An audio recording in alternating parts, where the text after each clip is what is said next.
The EP Podcast. Heard everywhere podcasts can be found, and always at theeppodcast.com.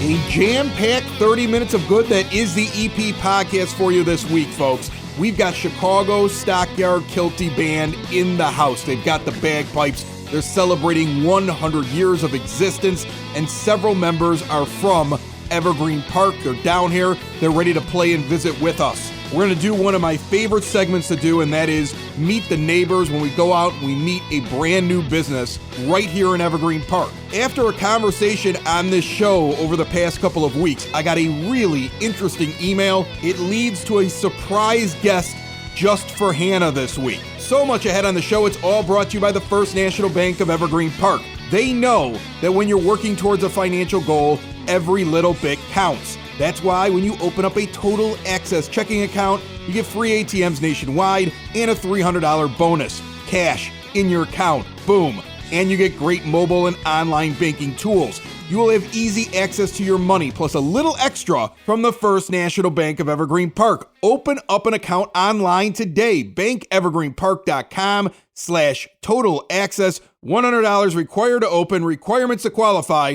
Must use link to apply. Member FDIC. Joining me down here at the 9-foot homemade oak bar, a new guest, but not from a place that we haven't visited before. Jenna Hart-Wisniewski's from the Evergreen Park Public Library. We have them on every once in a while. They're always doing great stuff, but it's your first journey down here. Jenna, how are you? It is. I'm great. What do you do over there? Like when I used to look at, you watch a movie, and the librarians are just basically walk around constantly sorting books and telling people, shh. I mean, that's it. So I'm sure you do more than just that, though. No, that's actually what I do. That's all you do? That's all that I do. I just shush people. I walk around and I perfected the shush. Is there a longer shush and a shorter shush? Are there different variations of the shush? I mean, I'm more of a medium shush. You're a medium shush. Yeah, okay. Not too long, not too short. There you go. Just right with your shushing. Okay. So, but what else do you do over there? Well, I'm the head of adult services, and so you can catch me in the reference department. I'm sitting behind the desk and currently the plexiglass. But what is that like going to work every day behind plexiglass? It's a fishbowl. It's weird, isn't it? It's actually kind of fun. We see a lot of people bumping their heads against it and acting surprised, but no, it's kind of cool. We're just, hanging out behind the desk. We've got the plexiglass in front of us and just trying to do everything that we can to be safe. Well, you're going to get closer and closer to normal, I think. I think we're seeing more and more vaccines and all the infection rates dropping, and the summer is coming. Yeah. More people will meet outdoors, and I keep telling people that we're at the end here. It's not over. But we're watching the end of it, and I'm trying to stay positive. And so hopefully very soon you won't be in a fishbowl. So this is the big week here on the South Side. It's the high holiday, as my father called it, still calls it. Library, anything that you guys are doing? I know you got that thing where kids can call in and hear stories on a telephone. Tell me a little bit about this. And are there any St. Patrick's stories on there? Absolutely. So our Dial a Storyline is something that our children's librarian, Laura Meyer, has put together and coordinated, and it's really neat. You can call a phone number. The phone number is, get a pen and a paper, ready, 708-634-0808. So you can call that number and choose from a menu of different stories, poems, short stories, and listen to Laura and different staff members read them to you. So we did a special thing for St. Patrick's Day where we are featuring different limericks, St. Patrick's Day poems. We even have a short story on there called The Night Before St. Patrick's Day. And Chris, do you want to hear a limerick? Yes. It's a clean limerick, right? It is a clean limerick. This is a clean podcast. I don't want to put that little red E next to it. I've heard some dirty ones before. It's a clean one. As have I, but this is a clean one. Okay. We keep it clean at the library.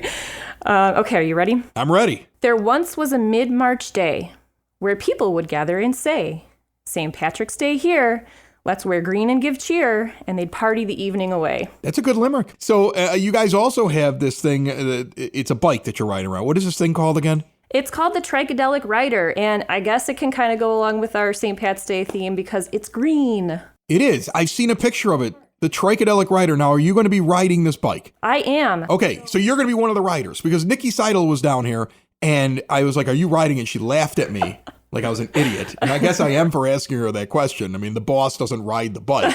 But But like the idea here is that it's a bike that's filled with books and you're riding around like what, the ice cream man and yelling books here, or are you making specific deliveries? I mean, close. Okay. So it kind of does look like an ice cream bike. It's awesome. It's a trike, so it's got 3 wheels. And it's got this big old box on the front of it that opens up, and we can stuff it with books. We can stuff it with hotspots because the library has hotspots that you can check out. We can put different kind of like craft kits in there. So we have lots of grand plans for this thing. Is it delivery or is it you're riding around with like a bell and the kids come running out to get their books? It does have a bell on it. Speaking of bells, the book bike is here. The book bike is here. And like kids are running down. Like, I don't know if that would really happen, but who knows? It's been weird times over the last year. So maybe kids would be like super excited about that. We'll have to see because we actually haven't even taken it out yet. We had a little bit of bad timing with it last year because of the pandemic, but this big project started early last year where we started designing it and sort of scoping out where we can source the bike from. And so I was actually tasked with doing all of the work, and I ended up designing the trike. So I designed the trike wrap, which is a green tie-dye. So that's why we kind of went along with the theme of the tricadelic rider. So it's psychedelic. So it's this green tie-dyed trike, not bike. And we'll be just kind of taking it around town. So if you see us, give us a honk when you drive past or give us a wave. When do we get to start seeing this thing? Like when do you think we're gonna take it out for the first spin? I mean, it is warming up. So our first outing planned is going to be on Saturday, April 10th at 1 p.m. and it's mostly for teens. Of course, if you're a little bit older than that, you're more than welcome to join us because the more the merrier. But the program is called Sock Seed.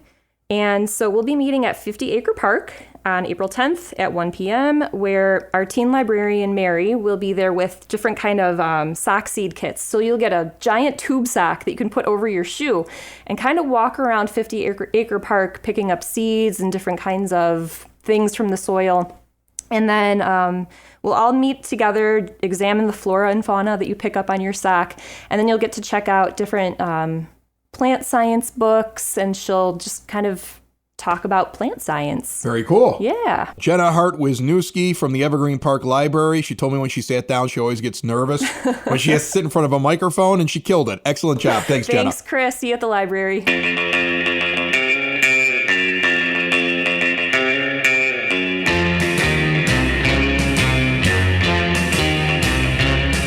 It is now time for your EP podcast, Word on the Street, brought to you by the Good Government United Homeowners Party, reminding you that early voting for elections in Evergreen Park begins March 22nd at the Oak Lawn Village Hall, with the election on April 6th. And they would like you to vote for Kelly Burke for mayor, Kathy Aparo for clerk, and Norm Anderson, Mark Phelan, and Carol Kyle for trustee. The driving range at 50 Acre Park is open, credit card sales only until April. That's good news because it's warming up. The bad news when it warms up is that the ice rink has to close down. Golf is in, skating is out. Waste Management wants you to know that green yard waste pickup will begin on April the 1st. The Happy Bark Dog Park is now open again after a brief closure. I believe they also had to fix a part of the fence over there. You can now bring back your dogs, but watch out, it's probably a little muddy. The Office of Citizen Services would like to invite you on the 16th, this Tuesday, to join them for an afternoon of creativity with an Irish twist. For $10, every participant gets to take home their own shamrock plant. Contact the Office of Citizen Services for more information, 708-422-8776. That's your EP Word on the Street, and this is the EP Podcast, found everywhere podcasts can be found and always at theeppodcast.com. Over the past few years, I have learned so much from small business owners in Evergreen Park about how confusing owning a small business can be. And when you throw in health insurance, forget it. Nobody understands how that works. If you own a business, big or small, it's one of the biggest expenses you have all year long. And yet, we all wait until open enrollment at the end of the year, and then we think to ourselves, next year I'll get a jump on it. And then it's another year of paying way too much. If you're a business owner, big or small, HR representative that wants to impress the boss, give Butch Zemar of Elite Benefits of America a call. Save yourself or your boss thousands or even tens of thousands of dollars a year. Reach out to Butch right now, 708-535 3006, or shoot him an email, butch@elitebenefits.net. And be sure to check out the Zmar podcast. Don't wait till the last minute. Put Butch Zmar to work for you now. We have members of the Chicago Stockyard Kilty Band joining us down here. And guys, I appreciate you joining me, and welcome to the EP podcast. All right, glad to be here. The McKee family is down here sitting at the bar. Are you all brothers? Is that what it is, or cousins? Brothers. Really? Which one's the oldest one? I'm the oldest. The guy in the back is the oldest one, is sitting back there, and he's letting the younger brothers have all the spotlight while they sit on the microphone. He's a good big brother. So how long has the McKee family been part of this group? Because it's 100 years, but when did McKees start showing up in the group? My dad was officially in the band in 1952, so coming around, taking lessons since the early 50s, so getting close to 70 years of involvement in a 100-year band. So how do you get involved in a band like this? Like, here's the thing. I think every kid on the south side of Chicago, every adult on the south side of Chicago, every grandfather on the south side of Chicago and grandmother has sat at a parade and watched guys go by with bagpipes, and it's not like it's offered in schools. Brother Rice had it not too long ago, but as far as learning pipes go, no. I mean, it's not something you learn in high school. All right, so pipes were not a thing back in the day. So how did you guys learn it? Is it a family thing? And if somebody wanted to get into doing it, how would they learn it? So we teach, and so my dad has been teaching out of his house before he passed away, but in Beverly since the early 1970s. So for all that time, and then Luke and I have helped take over teaching since he's passed on, and so we do actually have a little school, and most of the people in the band have come through and learned at our house. And you have a daughter that does this, right, Matt? Yeah, Maura plays, so she's a third generation It's like a family piper. thing. Like, do these kids get a choice, or do they get like a set of bagpipes for like when they're 6 years old and that's their Christmas present? And they're like, oh, bagpipes. They got a choice. You want to start when you're 8, you want to start when you're 9. And, and it must be kind of fun though. I mean, this has got to be your best time of year. I mean, you're not playing them in July, are you? I mean, you're playing them, or are you playing them all the time? Well, it's St. Patrick's month for the starters. Your opening comment, because we play all month. It starts basically last weekend of February through. But then, we play year round though. I mean, this is one of the biggest times, peak of chorus, like you're saying, but. It's a year-round hobby, So 4th of July we play more parades really than on St. Patrick's Day. So it's nonstop. All within one day too. Are there things that you don't like doing? I think for me, the worst thing I hate is when you're coming down the street and the guy's like, they want you to come into a party. Like, oh, we'll give you a beer. I'm like, would you? Hannah's husband played in rock bands from when he was in high school and he still does cover band music. And he's always complaining on Facebook about the amount of times that somebody tries to pay him nothing to do something. Like, it's exposure. And you guys probably even get it even worse because people just think, well, they got nothing better to do. Like, come on in here. We'll give you. We'll let you have a cup for the keg. Like, that's got to be annoying, right? That's so great. Like a bunch of hobos or something.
All right, so here's the question I got to ask you.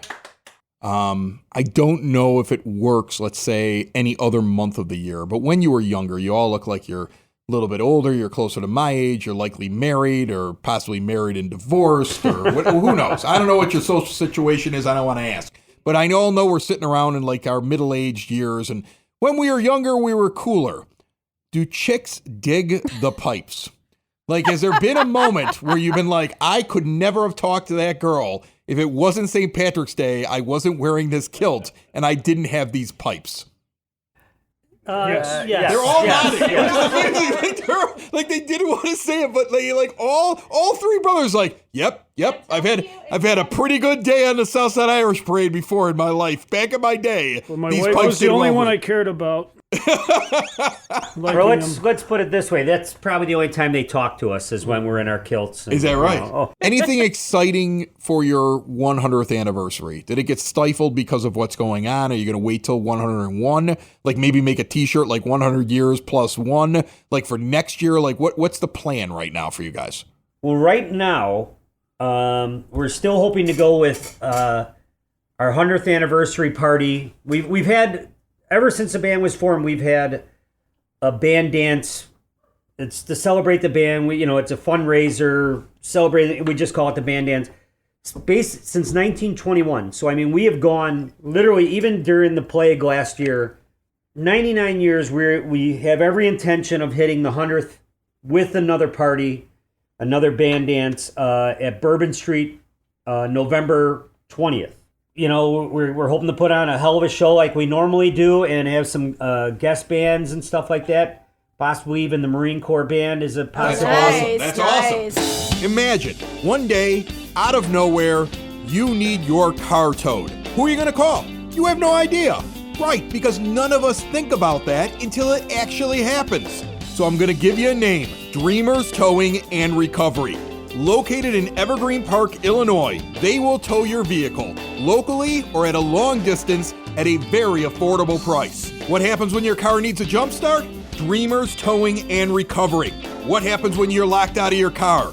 Grinderz Towing and Recovery. You got a junk car, you don't know how to get rid of it, and you just want to move along and get some cash? They buy your junk cars. Covering the EP and the surrounding south side of Chicago, Grinderz is there when you need them with 24-hour service. Call them 773-410-4549. 773-410-4549. Turn a sudden nightmare into a dream with Grinderz Towing and Recovery. Such a big week this week. It's going to be the week that I put on pounds. There's no way to avoid it. A lot of dark beers, a lot of stouts, a lot of hanging out with my parents now that they have the vaccine and they can be social again. The springtime is here, even though we might get some cold and possibly snow at some point this week. That's scary. They had said that wasn't going to happen, but now this big storm moving through Colorado might touch us in some way early on in the week. But you can't stop it. Spring's here. This is a fun week on the south side. It always has been. You could see people out all weekend long. You know people will be out on Wednesday. I'm trying to still fit in my Pilates classes over at Core Fitness and Physical Therapy because, like, if I'm going to eat poorly, I want to at least convince myself I was doing my workouts. And you know what's great about that is that at least my back is, like, in the best shape I think it's ever been in. Like, I'm 44 years old here in May, and I always have lower back issues. And since they've started working me out and working on like my core frame and stuff like that, like I barely have any hitch in my giddy up, you know? I mean, the back is great. I'll have a little hip problem from time to time. I'll go over there. They kind of stretch it out. Everything works great. They're a physical therapy place, so they kind of do a really good job of like figuring out like, hey, maybe we should do it this way instead of this other way. Like you feel like more secure when I'm doing my workout. Like, because they want to make sure that they don't injure me while I'm doing the workout, and they're actually trying to build up my muscles. And it's just amazing because you don't feel like you work really hard at it. Like you're just kind of doing these stretches and these, Pilates. I mean, it's what I don't know how else to describe Pilates. You're doing these things where it's just more correcting the way that you use your body and working out the core muscles in your body. And you don't really feel it while you're doing it. And then you just kind of feel it over the next day or so. Like, man, I had a workout. And they do it online as well. If you can't get over there and you want to just do it at your own pace, or you want to, you're not sure if you want to go out yet and be in public, they have online classes as well. I want to give them a plug, especially because they're going to be keeping me together this whole week, because I'm not going to be taking care of myself with my food and beer intake. That's for sure. They're at 2940 95th Street in Evergreen Park, and you can check them out at corefitnesspt.com or give them a call at 708-422-0990 and tell them I sent you over there because they're such a help to me. Anything I could throw their way. I remember we found them the first time doing Meet the Neighbors, where we were just kind of bouncing around looking at businesses in Evergreen Park and trying to feature them. There's a new business that moved into Evergreen Park just recently, and that brings us to another episode of Meet the Neighbors.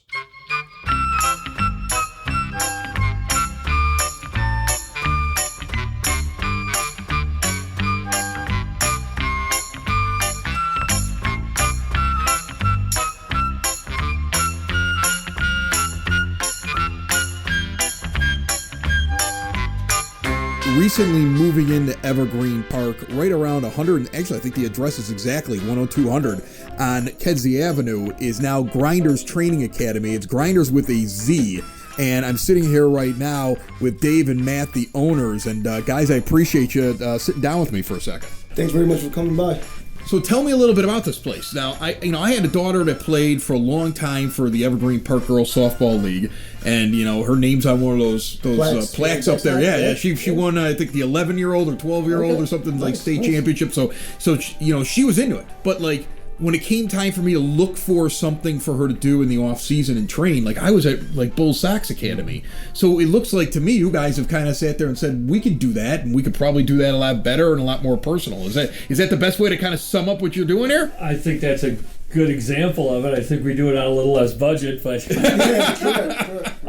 I think we're just trying to kind of make something not only for the surrounding area here in the neighborhood, but something that appeals to kids that are working out, who are on teams that are part of organized sports, but also we really like to have a home for the kids who don't necessarily have that, and they just want to learn how to work out. They want to learn how to get involved with things, and sometimes that can be, a challenge. If you're a kid walking into a gym situation or a team situation, you're kind of intimidated. We cater to both. The hardcore kid who's in here busting his butt, and then some other kids that are just coming and learning how to work out and how to run around and stay active. As far as our personal training, we're more geared toward baseball and softball. So you want to rent a cage, you can come in, take a couple hits, and team rental as well. A team can come and rent our facility for $125 for 2 hours and kind of have the run of the place, So we're affordable, we're in the neighborhood. Come check us out. So the idea, did you have it before the pandemic, or was it like a response to the fact that kids didn't have really anywhere to go when the pandemic kicked off? Kind of give me an idea or the timeline. I would say there was plans in the works about it, and then Matt actually built out the place next door, and we're driving. We drive a lot for our daughters, Bodome, Highland, Indiana, and when he came up with the opportunity to kind of he approached me about it. It made sense. We're here. Pandemic does have something to do with it. You know what I mean? Kids want to get out the house. Parents want to get out the house. And we're just providing a good opportunity and a safe place for kids to come. The idea spawned from, I think we both feel pretty strongly about our kids being involved in, at high level, right? And not everybody feels that way. And it doesn't have to, but there's still a place for a kid to come in. Again, I can't reiterate enough for a kid to learn how to work out, to learn how to do these things, to have the confidence to do it. You know what I mean? Kids do better when they got this stuff going in their lives, in my opinion. You know what I mean? I've seen it in my children. And to be able to have that space here that's close to home, we can't charge any less than keep the doors open. This isn't anything we're trying to make money at, because we're not going to. This is a place for some people to come, their families to come, their kids are safe, we're security conscious, we're COVID conscious. Those things were all in the plan when we did this. And we're just kind of learning as we go with a lot of the stuff that we do, but we're both pretty passionate about it, and I think that counts for something, What's your ideal age range for coming in here? I mean, I can't imagine, if you get some guy who shows up, you're like, my kid's in T-ball and he needs to get better, you're a little early. But I don't know. Maybe you're like, nope, you're not a little early. So, what's your ideal range here for a kid to come in? I would say 8 to 18. Okay. I think it's older than T-ball. Yeah. I'm not bringing my 5-year-old in here. But there's also, we've had a couple 6-year-olds and a couple 7-year-olds. We've had some younger kids come in that have gone into our speed and agility class. One of our coaches, Coach Carey, grew up here in EP. She's gone to the high school. She's gone through the system. She works for the CPS now. and she works with a lot of the younger kids, and it's been a really good fit. You know, a lot of kids that are 6 to 9, 6 to 10 that enjoy just getting out, running around, doing some stuff, and there's some structure to it, so it's worked out real well. That's awesome. So if somebody wants to find out more, sign up. What's the details? How do we become a part of Grinderz if I'm listening to this right now? We have a website, www.grindersacademy.com. www. I like how you put the www in front of it, like it was still 1995. That's awesome. Right, yeah. so there you go. I'll look that up on my Netscape I memorized account. that thing. There you go. Does your financial advisor actually take time to listen to you? Is your financial strategy personalized for you and your family? Will your financial advisor be there as your life and financial situation changes?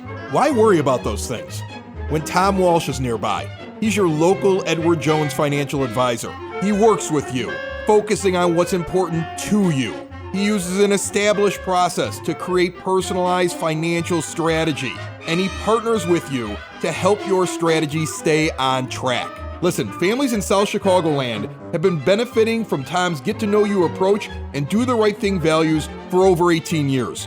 Contact my close personal friend and also a fellow Brother Rice alumni, Tom Walsh. He's your local Edward Jones advisor, located in Mount Greenwood, right outside of the EP at 111th and Kedzie. Member SIPC.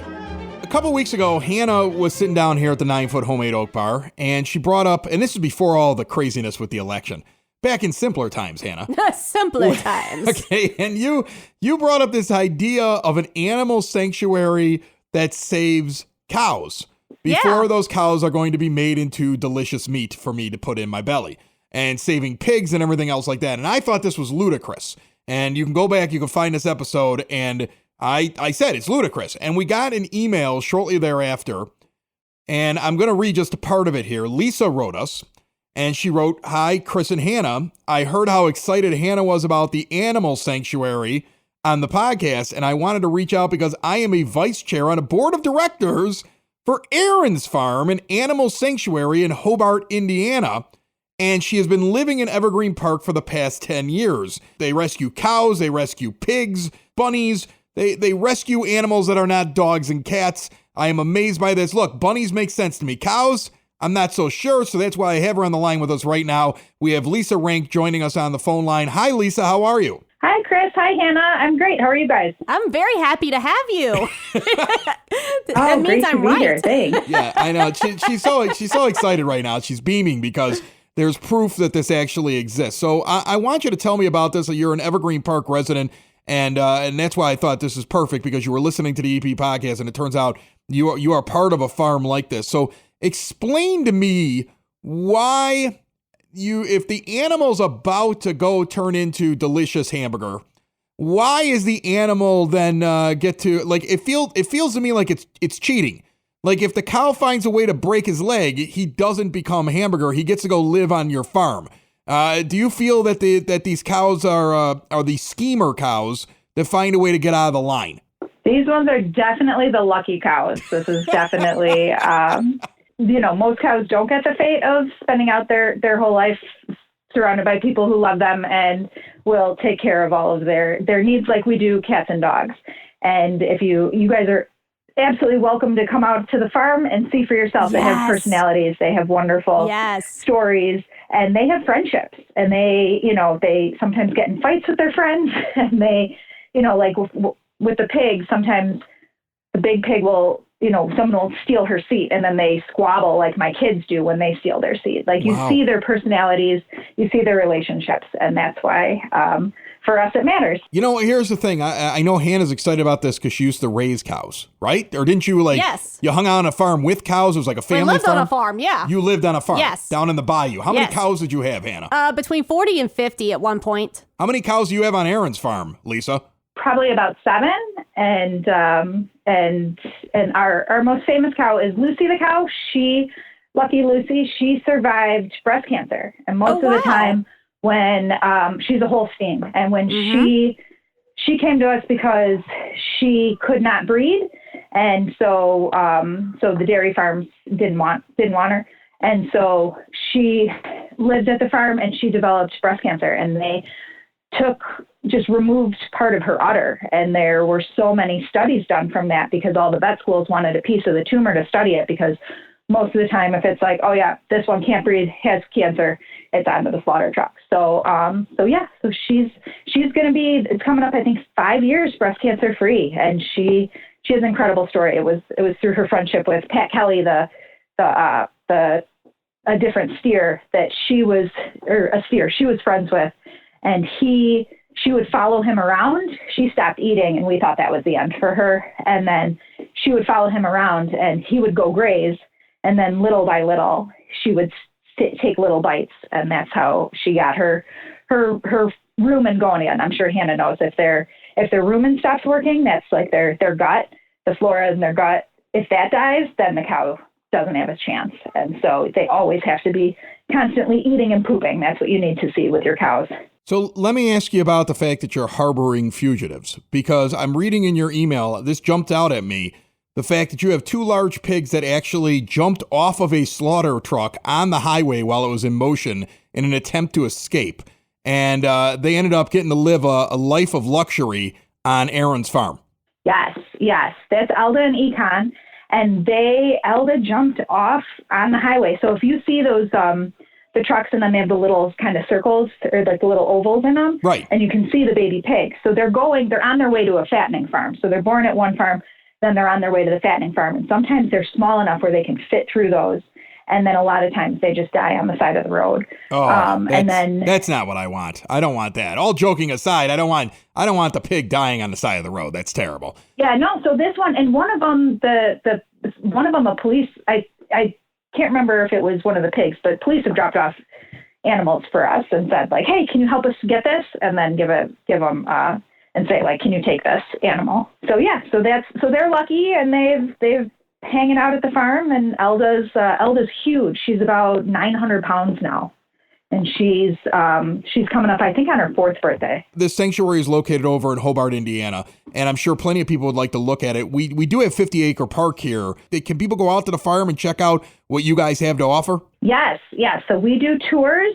Right now, about a week ago, there was like 4 feet of snow. So you know how when you have to clean up your yard after your dog after the snow, there's a lot of that going on at the farm so there's a lot of cleanup right now.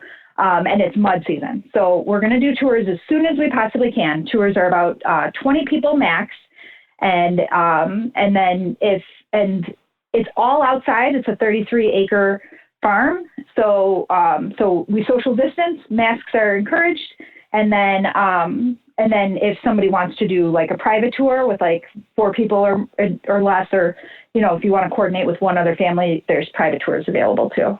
Well, Lisa, I want to say thanks so much for joining us and putting up with me. And Hannah's super excited about this. She thinks it's awesome. And I'm sure she'll be going to Hobart, Indiana to go check the entire thing out. Great. Thanks so much. And yeah, can your listeners follow Aaron on Facebook, on social media, and on Instagram, if I can plug that, because all the likes really help. What do they follow? Do they follow Aaron's farm? Like, is that how they look it up? Yep. Aaron's farm. It's in Hobart, Indiana. And yeah, it's only about 40 minutes from EP. So come on out and give us a visit. And in the meantime, I do want to get to the last part of her email, because this is where I get to puff my chest out. Your husband grew up in Champaign, Illinois. Is that correct? And when he was in middle school and high school, he would listen to me every morning when he woke up when I was on the radio at 107.1 The Planet, WPGU. Is that true? Yes. And so I've been listening to you since the start of the show, and he listens to podcasts too. And he knew that he knew your voice from somewhere, but he couldn't figure it out. And then finally one day he was like, oh, this is who I listened to in Champaign. And he should never have been listening to that show. If he was in middle school listening to that show, we were like 20 years old and out of control. I can't believe he's probably a little bit twisted, and I apologize. Every time he does something weird, it's my fault, Lisa, and I apologize for it. Great. I'll send you more emails about that. Another show is wrapped up. Another show's in the books. Another show is wrapped up. And then by the looks, it's going to be a good one. And we'll see you next week. And the nude is basement. And the nude is basement. Another Another show is wrapped up. Another show is wrapped up. Another show is wrapped up. And it's in the books. Another show is wrapped up. Another show is wrapped up. And by the looks, it's gonna be a good one. Nudie's Basement. Broadcast Basement. The Nudie's Basement.